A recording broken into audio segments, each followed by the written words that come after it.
ਗੱਲ ਹੋ ਗਈ ਵੀ ਮੈਂ 20 ਸਾਲ ਹੋ ਗਏ ਮੈਨੂੰ ਪਾਸਪੋਰਟ ਨਹੀਂ ਦੇਣ ਡਏ। ਮੈਂ ਹੁਣ ਫਿਰ ਕਹਿੰਦਾ ਮੇਰੀਆਂ ਪੋਤਰੀਆਂ ਵਿਆਹੁਣ ਵਾਲੀਆਂ ਹੋ ਗਈਆਂ ਤੇ ਮੈਨੂੰ ਇਹ ਪਾਸਪੋਰਟ ਨਹੀਂ ਦੇਣ ਡਏ। ਮੈਂ ਉਹ ਕਾਹਤੋਂ? ਕਹਿੰਦੇ ਅਸੀਂ ਤਾਂ ਅਸਾਈਲਮ ਵੀ ਨਹੀਂ ਲਿਆ, ਪਰ ਉਹ ਕਹਿੰਦੇ ਆ ਵੀ ਸਾਨੂੰ ਸਬੂਤ ਦਿਓ। ਸਬੂਤ ਹੁਣ ਜਿੰਨਾ ਚਿਰ ਗ੍ਰੀਨ ਕਾਰਡ ਨਹੀਂ ਆਉਂਦਾ ਸਬੂਤ ਕਿੱਦਾਂ ਦਈਏ ਇਹਨਾਂ ਨੂੰ? ਜੀ ਜੀ ਜੀ ਜੀ। ਤੇ ਬੜੀ ਤੰਗੀ ਕਰਦੇ ਆ, ਬੜੀ ਤੰਗੀ, ਗ੍ਰੀਨ ਕਾਰਡ ਨਾਲੋਂ ਵੀ ਜ਼ਿਆਦਾ ਇਹ ਤੰਗੀ ਦਿੰਦੇ ਆ। ਬਾਕੀ ਮੈਂ ਭੈਣ ਜੀ ਨਾਲ ਗੱਲ ਕਰ ਲੂੰ, ਮੇਰਾ ਫੋਨ ਨੰਬਰ ਉਹਨਾਂ ਨੂੰ ਦੇ ਦਿਓ ਤੇ ਮੈਂ ਇੱਕ ਦੋ ਚੈਨਲ ਤੁਸੀਂ ਅਨਾਉਂਸ ਕਰ ਦਿਓ ਜੀ, ਕੋਈ ਨਾ ਆਪਣਾ ਫੋਨ ਨੰਬਰ ਅਨਾਉਂਸ ਕਰ ਦਿਓ, ਤੁਸੀਂ ਖਬਰਾਂ ਸੁਣਦੇ ਹੋਣ। ਮੇਰਾ ਫੋਨ ਨੰਬਰ ਹੈ 209 221 ਤੇ 2137। ਹੌਲੀ ਬੋਲੋ, ਹੌਲੀ। 209 221 221 2137 2137। ਇਹਦੇ ਤੇ ਕਾਲ ਕਰ ਲੈਣ ਤੇ ਉਹਨਾਂ ਨੂੰ ਮੈਂ ਇੱਕ ਦੋ ਗੱਲਾਂ ਦੱਸ ਦੂੰਗਾ ਤੇ ਉਹ ਭੈਣ ਜੀ ਮਤਲਬ ਜੇ ਵਰਤ ਲੈਣ ਤੇ ਉਹਨਾਂ ਦੀ ਗੱਲ ਬਣ ਸਕਦੀ ਜਿੱਦਾਂ। ਧੰਨਵਾਦ ਬਿੰਦਰ ਤੂਰ ਜੀ, ਧੰਨਵਾਦ ਜੀ ਤੁਹਾਡਾ। Thank you so much. Okay ਜੀ, ਓਕੇ ਓਕੇ। ਆਪਣੇ ਨਾਲ ਜੁੜੇ ਸੀ ਬਿੰਦਰ ਤੂਰ ਜੀ, ਜਿਨ੍ਹਾਂ ਨੇ ਦੱਸਿਆ ਵੀ ਇੱਕ ਜਿਹੜੇ ਉੱਥੇ ਬਜ਼ੁਰਗ ਸੀਗੇ ਉਹਨਾਂ ਨਾਲ ਵੀ ਇਸ ਤਰ੍ਹਾਂ ਦੀ ਹੋਣੀ ਹੋਈ ਹੈ ਤੇ ਉਹ ਆਪ ਵੀ ਇਸ ਤਰ੍ਹਾਂ ਦੇ ਪੜਾਅ ਦੇ ਵਿੱਚੋਂ ਲੰਘੇ ਨੇ। ਮਨਪ੍ਰੀਤ ਕੌਰ ਜੀ ਜੁੜੇ ਹੋਏ ਨੇ। ਮਨਪ੍ਰੀਤ ਕੌਰ ਜੀ ਸਤਿ ਸ਼੍ਰੀ ਅਕਾਲ, ਤੁਸੀਂ ਆਉਣੇ ਰਹੋ ਜੀ।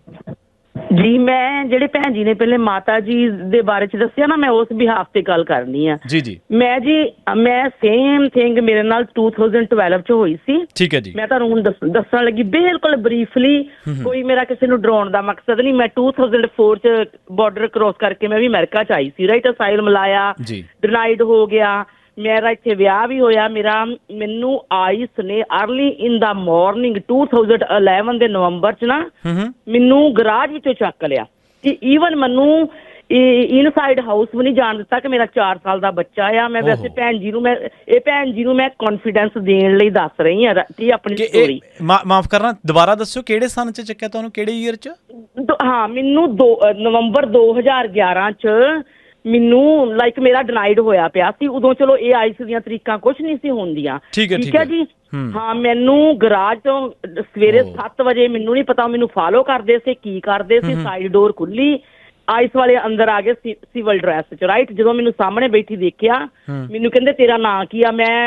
ਤਾਂ ਮੇਰਾ ਨਾਮ ਮਨਪ੍ਰੀਤ ਕੌਰ ਸੀ। ਮੈਂ ਜਿੱਦਾਂ ਇੱਕਦਮ ਘਬਰਾ ਗਈ, ਮੈਂ ਕਿਹਾ ਮੈਂਡੀ, ਰਾਈਟ। ਉਹਨਾਂ ਨੇ ਮੇਰੇ ਮੂਹਰੇ ਪੇਪਰ ਕਰਕੇ ਕਹਿੰਦੇ ਦਿਸ ਇਜ਼ ਯੂ, ਹਨਾ, ਤੇ ਉਤੋਂ ਸਿਵਲ ਡਰੈਸ ਲਾ ਕੇ ਆਈਸ ਦੀਆਂ ਜੈਕਟਾਂ ਮੈਨੂੰ ਦਿਖਾਤੀਆਂ ਕਿ ਅਸੀਂ ਆਈਸ ਵਾਲੇ ਆ, ਹਨਾ।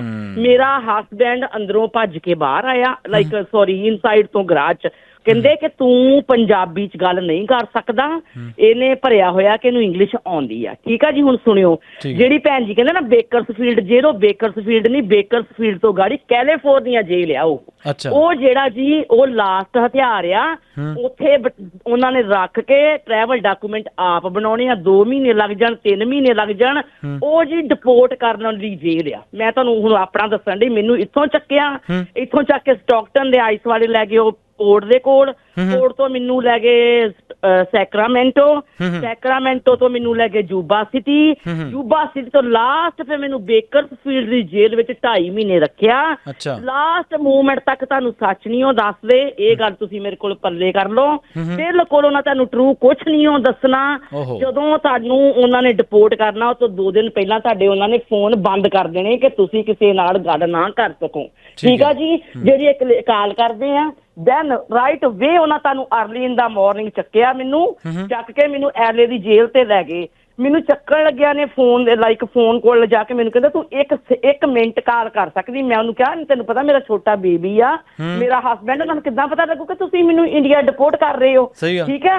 ਉਹ ਹੈ ਲੇਡੀ ਸੀ। ਮੈਂ ਕਿਹਾ ਤੂੰ ਵੀ ਇੱਕ ਮੌਮ ਆ। ਉਹਨੇ ਜੀ ਮੈਨੂੰ ਕੋਈ ਚਾਂਸ ਨਹੀਂ ਦਿੱਤਾ। ਮੈਨੂੰ ਐਲਏ ਜਾ ਕੇ ਜਹਾਜ਼ ਦੇ ਮੋਹਰੇ ਜਾ ਕੇ ਮੇਰੀਆਂ ਹੱਥ ਕੜੀਆਂ ਖੋਲ ਕੇ ਜਹਾਜ਼ ਨੂੰ ਅੜਾ ਕੇ ਆਈ ਸੀ, ਦੁਬਾਰਾ ਵਾਪਸ ਆਈ ਸੀ। ਸੋ ਭੈਣ ਜੀ ਨੂੰ ਕਹੋ ਇਹ ਹੁਣ ਤੁਸੀਂ ਮੈਂ ਦੇਖੋ ਕਿਸੇ ਨੂੰ ਗਲਤ ਨਹੀਂ ਕਹਿ ਰਹੀ, ਪਰ ਇਹ ਜਿਹੜਾ ਮੇਰੇ ਨਾਲ ਇਹ ਪ੍ਰੈਕਟੀਕਲੀ ਹੋਇਆ ਆ, ਇਹ ਉੱਥੋਂ ਬਾਹਰ ਆਉਣਾ ਨਾਮੁਮਕਿਨ ਆ। ਉਹ ਉੱਥੋਂ ਇਹਨਾਂ ਨੇ ਇੰਡੀਆ ਭੇਜਣਾ ਹੀ ਭੇਜਣਾ ਨਾ, day by day travel documents ਆਪ ਬਣਾਉਣੇ ਆ।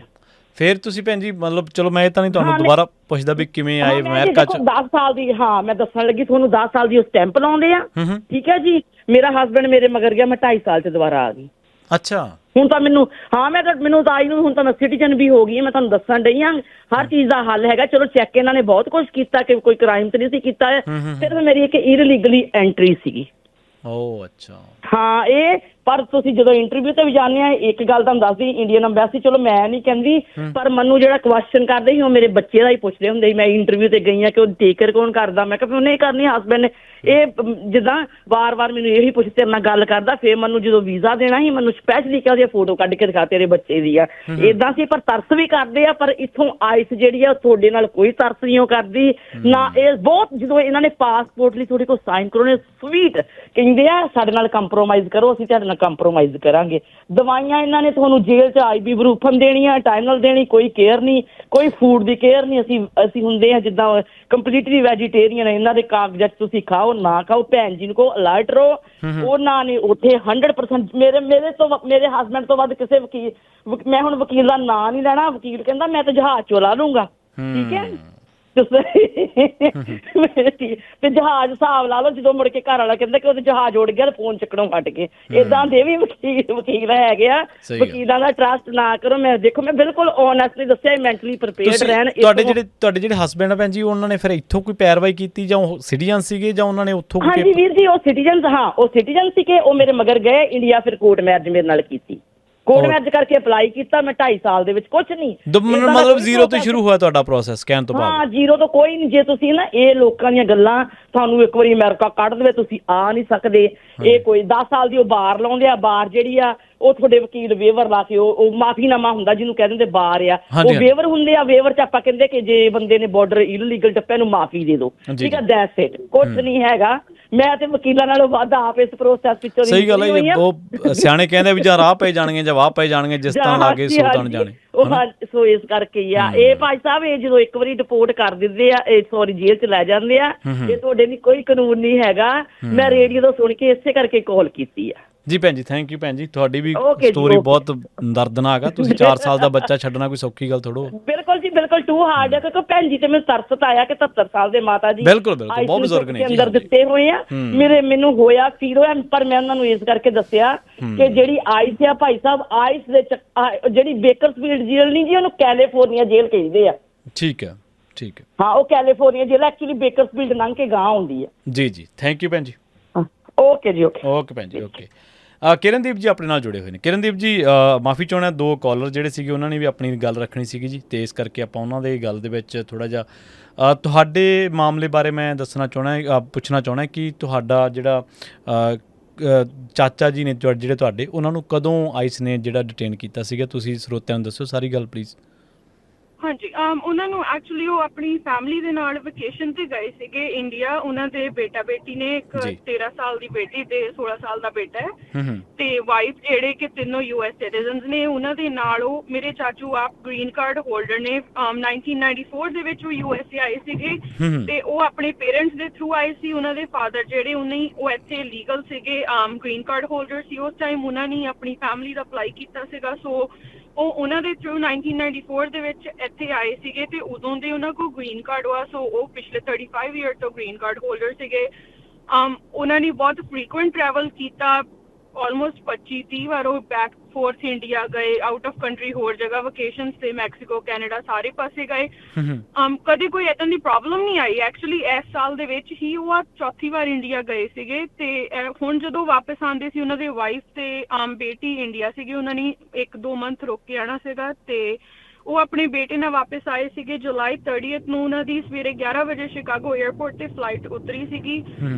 ਅਸੀਂ ਫੈਮਿਲੀ ਬਾਹਰ ਖੜੇ ਸੀ ਉਹਨਾਂ ਨੂੰ ਰਿਸੀਵ ਕਰਨ ਲਈ, ਤੇ ਸਾਨੂੰ ਅੰਦਰੋਂ ਕਾਲ ਆਈ ਉਹਨਾਂ ਦੀ ਕਿ ਸਾਨੂੰ ਇੰਟਰੋਗੇਸ਼ਨ ਰੂਮ ਦੇ ਵਿੱਚ ਲੈ ਗਏ ਆ, ਤੇ ਤੁਸੀਂ ਥੋੜੀ ਦੇਰ ਵੇਟ ਕਰੋ। ਆਈ ਥਿੰਕ ਉਹਨੇ ਇੰਟਰੋਗੇਸ਼ਨ ਕਰਨੀ, ਤੇ ਫਿਰ ਉਹ ਸਾਨੂੰ ਛੱਡੂਗੇ, ਤੇ ਫਿਰ ਅਸੀਂ ਬਾਹਰ ਨੂੰ ਆਨੇ। ਆਪਾਂ ਐਕਚੁਅਲੀ ਸ਼ਾਮ ਦੇ 7 ਵਜੇ ਤੱਕ ਵੇਟ ਕੀਤੀ ਬਾਹਰ, ਤੇ ਉਹਨਾਂ ਨੇ ਨਾ ਤੇ ਉਹਨਾਂ ਨੂੰ ਭੇਜਿਆ ਤੇ ਨਾ ਉਹਨਾਂ ਦੇ ਬੇਟਾ ਜਿਹੜਾ ਕਿ 16 ਸਾਲ ਦਾ US ਸਿਟੀਜ਼ਨ ਹੈ, ਉਹਨੂੰ ਬੇਟੇ ਨੂੰ ਵੀ 7 ਵਜੇ ਤੱਕ ਅੰਦਰ ਬਿਠਾ ਕੇ ਰੱਖਿਆ ਇੰਟਰੋਗੇਸ਼ਨ ਰੂਮ ਦੇ ਵਿੱਚ 7 ਘੰਟਿਆਂ ਲਈ।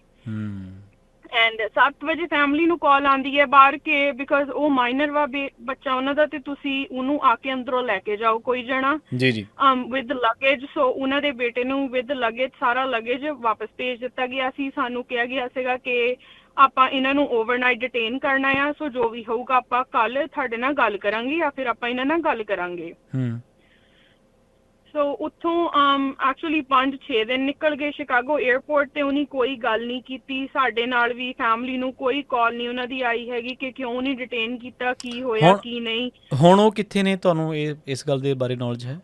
ਉਹਨਾਂ ਨੂੰ ਐਕਚੁਅਲੀ ਸ਼ਿਕਾਗੋ 5-3 에ਅਰਪੋਰਟ ਤੇ ਰੱਖ ਕੇ ਉਹਨਾਂ ਨੂੰ ਮੂਵ ਕਰਤਾ ਸੀਗਾ ਕਲੇ ਕਾਉਂਟੀ ਜੇਲ ਇੰਡੀਆਨਾ ਦੇ ਵਿੱਚ, ਕਿਉਂਕਿ ਅਸੀਂ ਇੰਡੀਆਨਾ ਦੇ ਰੈਜ਼ੀਡੈਂਟ ਹਾਂ। ਤੇ ਰੀਸੈਂਟਲੀ ਲਾਸਟ ਵੀਕ ਉਹਨਾਂ ਨੂੰ ਕੈਂਟਨ ਕਾਉਂਟੀ ਕੰਟਕੀ ਦੇ ਵਿੱਚ ਮੂਵ ਕਰ ਦਿੱਤਾ ਗਿਆ।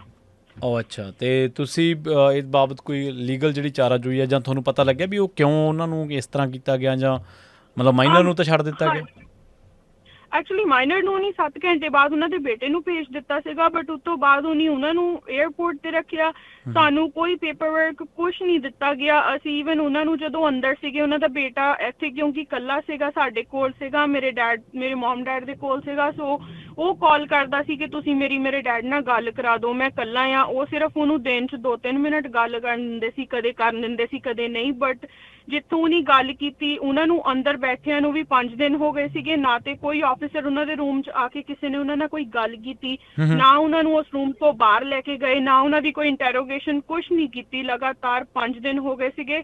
ਕੋਈ ਉਹਨਾਂ ਨੂੰ ਪੇਪਰ ਵਰਕ ਨਹੀਂ ਦਿੱਤਾ, ਕੋਈ ਰੀਜ਼ਨ ਨਹੀਂ ਦਿੱਤਾ ਕਿਉਂ ਰੋਕਿਆ ਕਿਉਂ ਨਹੀਂ। ਸੋ ਉੱਥੋਂ ਸਾਨੂੰ ਕੁਛ ਨਹੀਂ ਪਤਾ ਲੱਗਾ। ਸਾਨੂੰ ਸਿਰਫ ਕਾਲ ਆਈ ਸ਼ਿਕਾਗੋ 에ਅਰਪੋਰਟ ਤੋਂ ਉਹਨਾਂ ਦੀ ਖੁਦ ਆਪ ਕਿ ਹਾਂ ਅਸੀਂ ਉਹਨਾਂ ਨੂੰ ਹੁਣ ਕਲੇ ਕਾਉਂਟੀ ਜਿਹੜੀ ਇੰਡੀਆਨਾ ਦੇ ਵਿੱਚ ਕਲੇ ਕਾਉਂਟੀ ਡਿਟੈਂਸ਼ਨ ਸੈਂਟਰ, ਆਪਾਂ ਉਹਨਾਂ ਨੂੰ ਉੱਥੇ ਭੇਜਣ ਲੱਗੇ ਆ। ਹਾਂਜੀ, ਸੋ ਸਿਰਫ ਸਾਨੂੰ ਇੰਨੀ ਇਨਫੋਰਮੇਸ਼ਨ ਮਿਲੀ। ਆਫਟਰ ਦੈਟ ਉਹਨਾਂ ਦੀ ਕੋਰਟ ਡੇਟ ਸੀਗੀ August 25 ਨੂੰ ਸ਼ਿਕਾਗੋ ਇਮੀਗ੍ਰੇਸ਼ਨ 에ਅਰਪੋਰਟ ਤੇ। ਸਾਨੂੰ ਉਦੋਂ ਇਨਫੋਰਮੇਸ਼ਨ ਦਿੱਤੀ ਗਈ ਕਿ ਉਹਨਾਂ ਦੀ ਇੱਕ ਪੁਰਾਣੀ ਫੈਲਨੀ ਸੀਗੀ 1999 ਦੇ ਵਿੱਚ, ਉਹਨੂੰ ਲੈ ਕੇ ਉਹਨੇ ਡਿਟੇਨ ਕੀਤਾ ਸੀਗਾ, ਫੈਲਨੀ ਨੂੰ ਲੈ ਕੇ। ਯਾਨੀ ਕਿ 26 ਸਾਲ ਪੁਰਾਣਾ, ਕੋਈ 25 ਦੇ ਵਿੱਚ ਆਪਾਂ 99 ਦਾ ਇਹ ਮਾਮਲਾ ਤੇ 25 ਸਾਲ ਉੱਤੇ ਹੋ ਗਏ ਤੇ 26 ਸਾਲ ਪੁਰਾਣੀ ਕੋਈ ਮਸਲਾ ਸੀ। ਹਾਂਜੀ, ਐਂਡ ਐਕਚੁਅਲੀ ਉਹਨਾਂ ਦੀ ਜਿਹੜੀ ਫੈਲਨੀ ਸੀਗੀ 1999 ਦੇ ਵਿੱਚ, ਉਹ ਲੇਟਰ ਇਨ 2023 ਉਹਨਾਂ ਨੇ ਡਾਊਨਗ੍ਰੇਡ ਵੀ ਕਰਾਈ ਸੀਗੀ।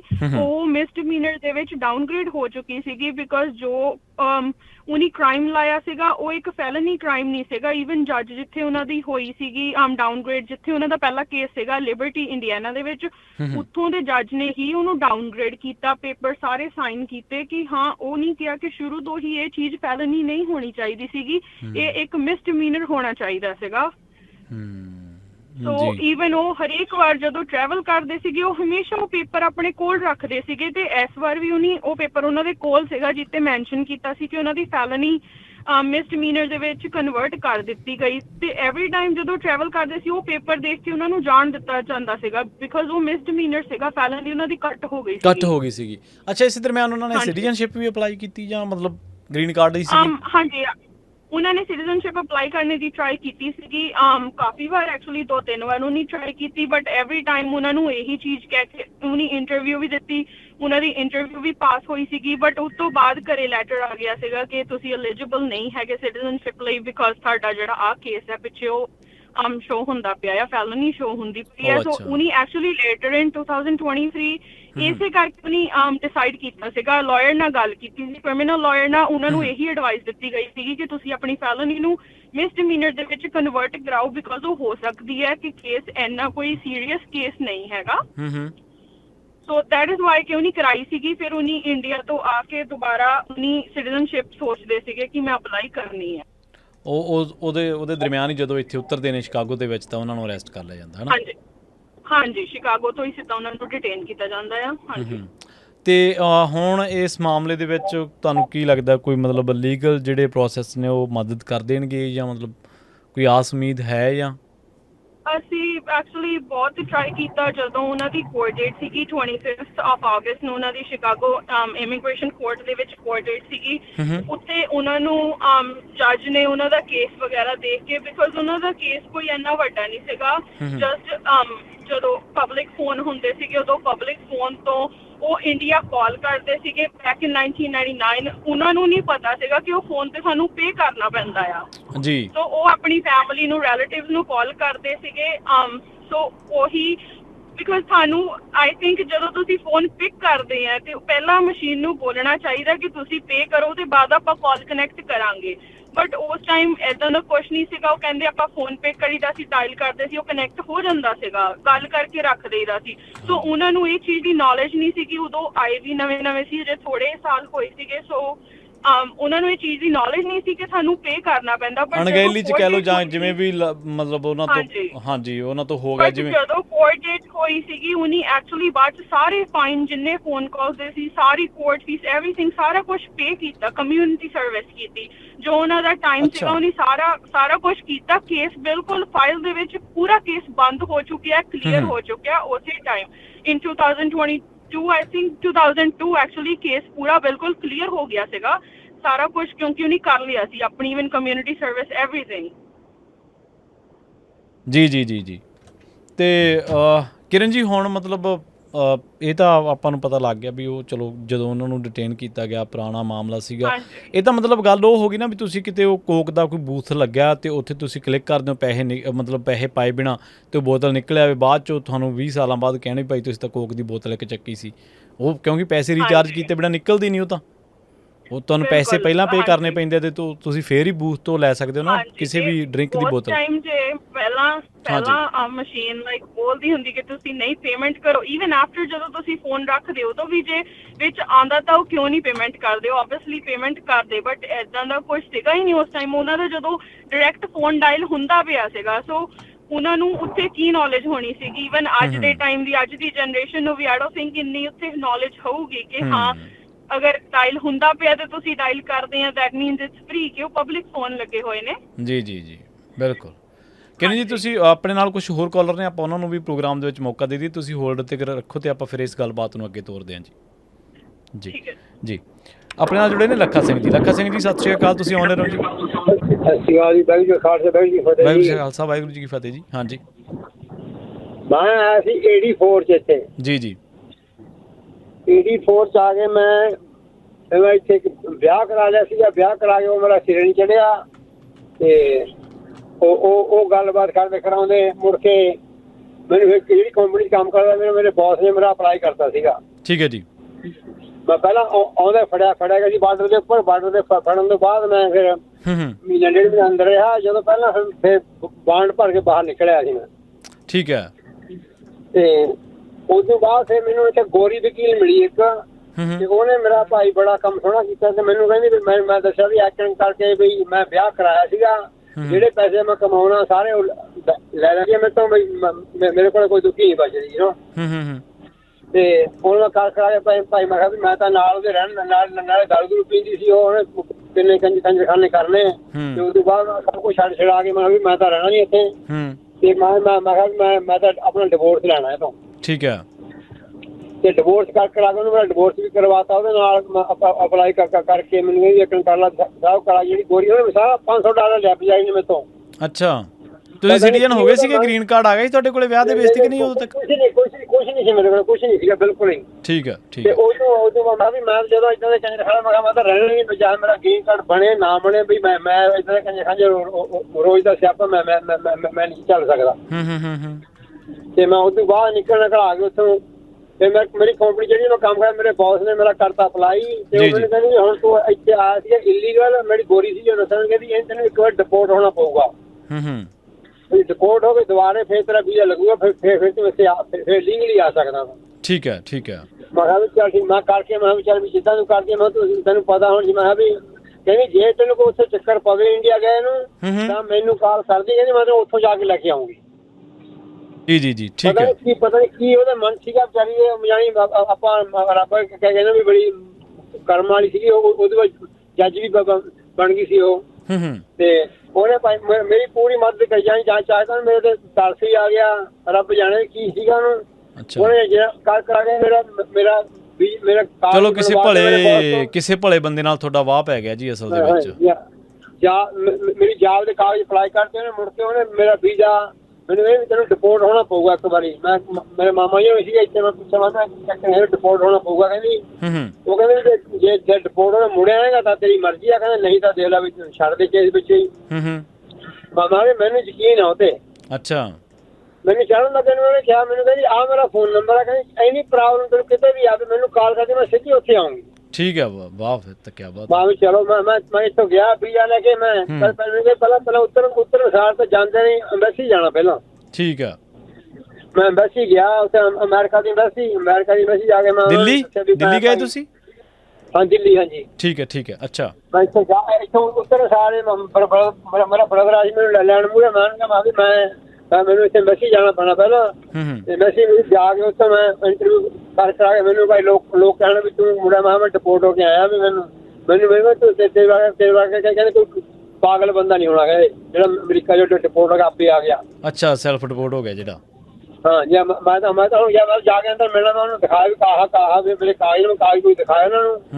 ਤੇ ਜਿਹੜੀ ਗੋਰੀ ਸੀਗੀ ਇੰਟਰਵਿਊ ਲੈਣ, ਉਹ ਸੀਗੀ ਰਜਨੋਂ ਦੀ। ਠੀਕ ਹੈ। ਉਹਨੇ ਮੇਰੀ ਇੰਟਰਵਿਊ ਵਗੈਰਾ ਲਈ, ਅੰਦਰ ਜਾ ਮੈਂ ਦੱਸਾਂ ਮੈਂ ਉੱਥੇ ਫਾਰਮ ਵਗੈਰਾ ਮੇਰੇ ਫਰੈਂਡ ਹੈਗੇ ਨੇ ਫਰਜਨੋਂ, ਜੇ ਉਹ ਸਾਰਾ ਕਹਾਣੀ ਕੁਣੀ ਵਧੀ ਹੋਈ ਤੇ ਸੁਣਾਈ ਉਹਨੂੰ ਉੱਥੇ ਕਰਕੇ। ਤੇ ਉਹਨੇ ਭਾਈ ਮੈਨੂੰ ਮੇਰੇ ਸਟੈਂਪ ਲਾ ਦੀ, ਮੈਨੂੰ ਕਹਿੰਦੀ ਕਿ you can not stay more than 6 weeks, ਮੁੜ ਜਾ ਵਾਪਸ। ਵੇਖ ਲਓ, ਤੁਹਾਡੀ ਇੱਕ ਬੀਬੀ ਨੇ ਕਹਾਣੀ ਖਰਾਬ ਕੀਤੀ, ਦੋਵਾਂ ਨੇ ਤੁਹਾਡੀ ਕਹਾਣੀ ਸਵਾਰਤੀ। ਹਾਂ, ਤੇ ਉਹਨੇ ਭਾਈ 6 ਵੀਕਾਂ ਬਾਅਦ ਮੈਂ ਉੱਥੋਂ ਲਿਆ, ਮੁੜ ਕੇ ਇੱਥੇ ਆ ਗਿਆ। ਮੁੜ ਕੇ ਇੱਥੇ ਆਉਂਦੇ ਮੈਨੂੰ ਭਾਈ ਕੋਈ ਪ੍ਰੋਬਲਮ ਨਹੀਂ ਹੋਈ। ਉਦੋਂ ਬਾਅਦ ਮੇਰਾ ਗ੍ਰੀਨ ਕਾਰਡ ਵੀ ਆ ਗਿਆ, ਤੇ ਸਿਟੀਜ਼ਨ ਜਾ ਕੇ ਮੈਂ ਬਣਿਆ 8-9 ਸਾਲ ਬਾਅਦ ਸਿਟੀਜ਼ਨ ਜਾ ਕੇ ਬਣਿਆ ਮੈਂ। ਪਹਿਲਾਂ ਅਪਲਾਈ ਕੀਤਾ, ਮੇਰੇ ਕਾਗਜ਼ ਖੋ ਗਏ। ਅੱਛਾ, ਤੇ ਉਹ ਡਿਵੋਰਸ ਦਾ ਜਿਹੜਾ ਮਸਲਾ ਸੀ ਉਹ ਕੋਈ ਬਾਅਦ ਚ ਸਾਹਮਣੇ ਨਹੀਂ ਆਇਆ ਜਾਂ ਕੁਛ, ਮਤਲਬ ਤੁਹਾਨੂੰ ਕੋਈ ਅੜਚਣ ਨਹੀਂ ਪਈ? ਨਾ ਕੋਈ ਅੜਚਣ ਨਹੀਂ ਪਈ, ਬਿਲਕੁਲ ਜਿਵੇਂ ਡਾਕੂਮੈਂਟ ਸਾਰੇ ਬਣਾ ਕੇ ਦਿੱਤੇ ਸੀ ਉਹਨੇ ਮੈਨੂੰ, ਇੱਥੋਂ ਗੋਰੀ ਨੇ ਉਹਨੇ ਸਾਰੇ ਮੌਕੇ ਜਾ ਕੇ ਦੇ ਦੇਣਾ। ਉਹਨੇ ਮੇਰੇ ਵੀਜ਼ਾ ਲਾਤਾ ਅਮਰੀਕਾ ਦਾ, ਮੁੜ ਕੇ ਉਹਨੂੰ ਇੱਥੇ ਮੈਨੂੰ ਇੱਛਾ ਕਿ ਉਤਰਿਆ ਮੈਂ, ਕੋਈ ਪ੍ਰੋਬਲਮ ਨਹੀਂ ਹੋਈ ਮੈਨੂੰ। ਬੜਾ ਵਧੀਆ ਮਹਾਰਾਜ ਦੀ ਕਿਰਪਾ ਨਾਲ ਬੜਾ ਸੋਹਣਾ ਕੰਮ ਹੋ ਗਿਆ ਆਪਣਾ। ਥੈਂਕ ਯੂ ਬਹੁਤ ਧੰਨਵਾਦ ਤੁਹਾਡਾ ਲੱਖਾ ਸਿੰਘ ਜੀ, ਬਹੁਤ ਧੰਨਵਾਦ ਜੀ। ਆਪਣੇ ਨਾਲ ਜੁੜੇ ਸੀ ਲੱਖਾ ਸਿੰਘ ਜੀ, ਉਹਨਾਂ ਨੇ ਆਪ ਬੀਤੀ ਦੱਸੀ। ਆਪਣੇ ਨਾਲ ਅਮਰੀਕਾ 'ਚ ਆਏ ਸੀ, ਵਿਆਹ ਕਰਵਾ ਲਿਆ ਪੱਕੇ ਹੋਣ ਖਾਤਰ, ਨਹੀਂ ਮਸਲਾ ਸੂਤ ਆਇਆ, ਨਹੀਂ ਰਾਸ ਆਇਆ ਵਿਆਹ, ਬਾਅਦ ਦੇ ਵਿੱਚ ਉਹ ਜਿਹੜਾ ਉਹਨਾਂ ਨੂੰ ਛੱਡਣਾ ਪਿਆ। ਪਰ ਭਲੇ ਬੰਦਿਆਂ ਦੇ ਮੇਲ ਹੋਣ ਕਰਕੇ, ਭਲੇ ਬੰਦਿਆਂ ਨਾਲ ਗੱਲਬਾਤ ਹੋਣ ਕਰਕੇ ਉਹਨਾਂ ਦੀ ਦੁਬਾਰਾ ਅਮਰੀਕਾ ਵਾਪਸੀ ਹੋ ਸਕੀ। ਚੰਗਾ ਲਾਇਰ ਮਿਲ ਜੇ, ਚੰਗਾ ਵਕੀਲ ਮਿਲ ਜੇ, ਤੁਸੀਂ ਸੱਚ 'ਤੇ ਖੜ੍ਹੇ ਹੋ ਅਸਲ ਦੇ ਵਿੱਚ। ਚਲੋ ਕੋਈ ਵੀ ਗਰਾਊਂਡ ਹੋ ਸਕਦੀ ਆ, ਆਪਾਂ ਇਹ ਨਹੀਂ ਕਹਿੰਦੇ, ਬਹੁਤ ਸਾਰਿਆਂ ਦੀ ਗਰਾਊਂਡ ਸੇਮ ਵੀ ਕਈ ਵਾਰੀ ਹੁੰਦੀ ਆ, ਪਰ ਜਦੋਂ ਚੰਗਾ ਤੁਹਾਡੇ ਨਾਲ ਵਾਹ ਪੈਂਦਾ ਚੰਗੇ ਬੰਦਿਆਂ ਦਾ, ਤਾਂ ਉਦੋਂ ਕਈ ਵਾਰੀ ਕ੍ਰਿਸ਼ਮੇ ਹੋ ਜਾਂਦੇ ਨੇ। ਆਪਾਂ ਉਹਨਾਂ ਬੰਦਿਆਂ ਨੂੰ ਵੀ ਹਮੇਸ਼ਾ ਸਾਨੂੰ ਯਾਦ ਰੱਖਣਾ ਚਾਹੀਦਾ ਜਿਨ੍ਹਾਂ ਨੇ ਕਿਸੇ ਵੀ ਨੂੰ ਸੱਦਿਆ, ਜਿਨ੍ਹਾਂ ਨੇ ਜਿਹੜੇ ਬੰਦੇ ਇੱਧਰ ਕਿਸੇ ਵੀ ਬੰਦੇ ਦੇ ਆਉਣ ਦਾ ਜ਼ਰੀਆ ਬਣੇ, ਉਹਨਾਂ ਦਾ ਕਦੇ ਨਹੀਂ ਸਾਨੂੰ ਗੁਣ ਭੁਲਾਉਣਾ ਚਾਹੀਦਾ। ਚਲੋ ਕਈ ਵਾਰੀ ਪਰਿਵਾਰਕ ਤੌਰ 'ਤੇ, ਕਈ ਵਾਰੀ ਕੰਮਕਾਰ ਤੌਰ 'ਤੇ ਸਾਡੇ ਵਖਰੇਵੇਂ ਆ ਜਾਂਦੇ ਨੇ ਇੱਕ ਦੂਜੇ ਨਾਲ, ਪਰ ਫਿਰ ਵੀ ਸਾਨੂੰ ਉਹਨਾਂ ਦੇ ਨਾਲ ਮੋਢਾ ਜੋੜ ਕੇ ਖੜਨਾ ਚਾਹੀਦਾ ਵੀ ਜਿਹੜੇ ਮੁਲਕ ਦੇ ਵੀਜ਼ੇ ਇਹਨੇ ਲੈਣੇ ਔਖੇ ਆ, ਅਤੇ ਉਹਨਾਂ ਮੁਲਕਾਂ ਦੇ ਵਿੱਚ ਉਹਨਾਂ ਬੰਦਿਆਂ ਨੇ ਸਾਨੂੰ ਸੱਦਿਆ, ਉਹਨਾਂ ਕਰਕੇ ਅਸੀਂ ਇੱਥੇ ਆ ਸਕੇ ਹਾਂ, ਅਤੇ ਉਹਨਾਂ ਦੀ ਕਦੇ ਵੀ ਸਾਨੂੰ ਜਿਹੜੀ ਬਾਂਹ ਉਹ ਛੱਡਣੀ ਨਹੀਂ ਚਾਹੀਦੀ। ਜੋ ਵੀ ਤੁਹਾਡੇ ਵਖਰੇਵੇਂ ਆ ਉਹਨਾਂ ਨੂੰ ਪਾਸੇ ਰੱਖ ਦੇਣਾ ਚਾਹੀਦਾ।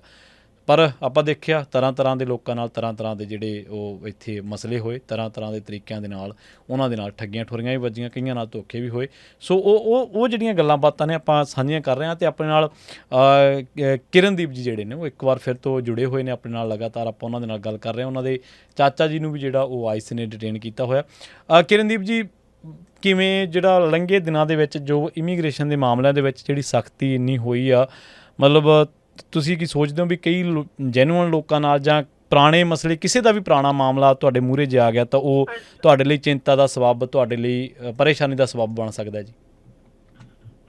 ਹਾਂਜੀ, ਆਈ ਥਿੰਕ ਬਟ ਇਹਨਾਂ ਨੇ ਜਦੋਂ ਇਮੀਗ੍ਰੇਸ਼ਨ ਦਾ ਹੋਇਆ ਸੀ ਸ਼ੁਰੂ, ਇਹਨਾਂ ਨੇ ਮੈਂਸ਼ਨ ਕੀਤਾ ਸੀਗਾ ਕਿ ਇਹ ਉਹ ਲੋਕਾਂ ਨੂੰ ਡਿਟੇਨ ਕਰਨਾ ਚਾਹੁੰਦੇ ਹੈ ਜਿਹੜੇ ਕਿ ਸਾਡੀ ਕਮਿਊਨਿਟੀ ਦੇ ਲਈ ਜਾਂ ਇੱਥੇ ਦੇ ਲੋਕਾਂ ਦੇ ਲਈ ਇੱਕ ਫਲਾਈਟ ਰਿਸਕ ਨੇ, ਜਿਨ੍ਹਾਂ ਨੇ ਕੋਈ ਐਕਚੁਅਲ ਕ੍ਰਾਈਮ ਕੀਤਾ। ਹਾਂਜੀ, ਬਟ ਜੇ ਤੁਸੀਂ ਏਦਾਂ ਦੇ ਕੇਸ, ਜਦੋਂ ਤੁਸੀਂ ਕੇਸ ਨਹੀਂ ਰਿਵਿਊ ਕਰਦੇ ਪਏ, ਤੁਸੀਂ ਕਹਿੰਦੇ ਕਿ ਬੰਦੇ ਦੇ ਉੱਤੇ ਫੈਲਨੀ ਚਾਰਜ ਹੋਆ, ਉਸ ਟਾਈਮ ਦੇ ਵਿੱਚ ਕੀ ਪਤਾ ਉਹਨਾਂ ਨੂੰ ਨਹੀਂ ਸਮਝ ਸੀਗੀ, ਬਿਕਾਜ਼ ਸਾਡੀ ਮੈਟਰ ਦੇ ਵਿੱਚ ਉਹਨਾਂ ਨੂੰ ਉਸ ਟਾਈਮ ਜਿਹੜਾ ਇੰਟਰਪ੍ਰੇਟਰ ਸੀਗਾ ਉਹ ਪਾਕਿਸਤਾਨ ਦਾ ਸੀਗਾ, ਆਈ ਥਿੰਕ ਉਹਨੀ ਉਹ ਦਿੱਤਾ ਹੋਇਆ ਸੀ। ਈਵਨ ਉਹਨਾਂ ਨੇ ਵੀ ਚੰਗੀ ਤਰ੍ਹਾਂ ਐਕਸਪਲੇਨ ਨਹੀਂ ਕੀਤਾ, ਜੱਜ ਨੇ ਵੀ, ਤੇ ਜਿਹੜੇ ਉਹਨਾਂ ਦੇ ਲਾਇਰ ਸੀਗੇ ਉਹਨੀ ਇਹਨਾਂ ਨੂੰ ਇੰਨੀ ਲੈਕ ਆਫ ਨੌਲੇਜ ਨਹੀਂ ਦਿੱਤੀ ਕਿ ਜਿਹੜਾ ਇਹ ਸਾਡੇ ਤੇ ਕੇਸ ਪਾਉਣ ਲੱਗੇ ਨੇ, ਇਹ ਇੱਕ ਫੈਲਨੀ ਦਾ ਕੇਸ ਪਾਉਣ ਲੱਗੇ ਹੈ, ਜਿਹਦੇ ਲਈ ਸਾਨੂੰ ਇਨ ਦਾ ਫਿਊਚਰ ਇਮੀਗ੍ਰੇਸ਼ਨ ਦੇ ਵਿੱਚ ਵੀ ਪ੍ਰੋਬਲਮ ਆ ਸਕਦੀ। ਉਹਨਾਂ ਨੂੰ ਆਈ ਥਿੰਕ ਉਹਨਾਂ ਨੂੰ ਲਾਅ ਬਾਰੇ ਨਹੀਂ ਪਤਾ ਸੀਗਾ, ਸੋ ਉਹਨਾਂ ਨੂੰ ਇੰਨੀ ਨੌਲੇਜ ਮੇਰੇ ਚਾਚਾ ਜੀ ਨੂੰ ਨਹੀਂ ਸੀਗੀ ਉਸ ਟਾਈਮ। ਕਿ ਪਰ ਉਸ ਟਾਈਮ ਕੀ ਪਤਾ ਸੀਗਾ ਵੀ ਇਹ ਚੀਜ਼ ਤੁਹਾਡੇ ਮੂਹਰੇ ਇੰਨੇ ਸਾਲਾਂ ਬਾਅਦ ਆ ਕੇ ਖੜੀ ਹੋ ਜਾਣੀ ਹੈ? ਹਾਂਜੀ, ਮੈਂ ਉਹ